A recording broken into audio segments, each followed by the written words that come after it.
पुढची breaking news पाहूयात। खासदार भावना गवळी यांनी लोकसभेच्या उमेदवारीवरून एक मोठं भाष्य केले। शिवसेनेचे सध्याचे 13 खासदार आहेत, त्यांची उमेदवारी कायम असेल असं भावना गवळी यांनी म्हटलंय। तर आगामी लोकसभेत शिवसेना 22 जागा लढवाव्या अशी सर्व जणांची इच्छा असून याबाबत मुख्यमंत्री शिंदेंसोबत बैठक झाल्याचं देखील त्यांनी म्हटलंय। दरम्यान मोदींच्या स्वागतासाठी लावण्यात आलेल्या बॅनरवरच्या फोटोवरून देखील त्यांनी प्रतिक्रिया दिली आहे।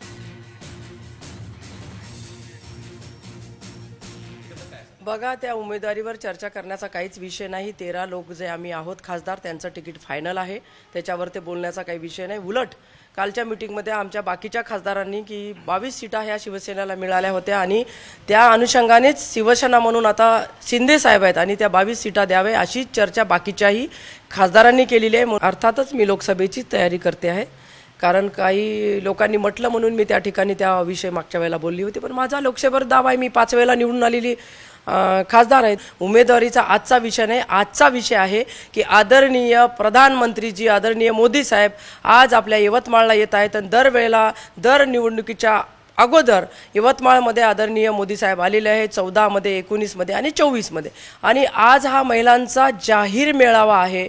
आणि त्याचबरोबर अनेक वर्षापासून आपण जे प्रतीक्षित होतो रेल्वेच्या, त्या रेल्वेला हिरवी झेंडी सुद्धा यवतमाळ वर्धा नांदेड या रेल्वेला सुद्धा झेंडा साहेब दाखवणार आहे। त्यामुळे यवतमाळकरांचं जे स्वप्न रेल्वेचं होतं ते पूर्ण होत आहे। जाहिरात काढली आणि जाहिरातमध्ये फोटो नाही, त्यापेक्षा मोदी साहेबांचा फोटो लागलेला आहे आणि आदरणीय मोदी साहेब येत आहेत, हे माझ्यासाठी सगळ्यात महत्त्वाची आनंदाची बाब आहे असं मी समजते।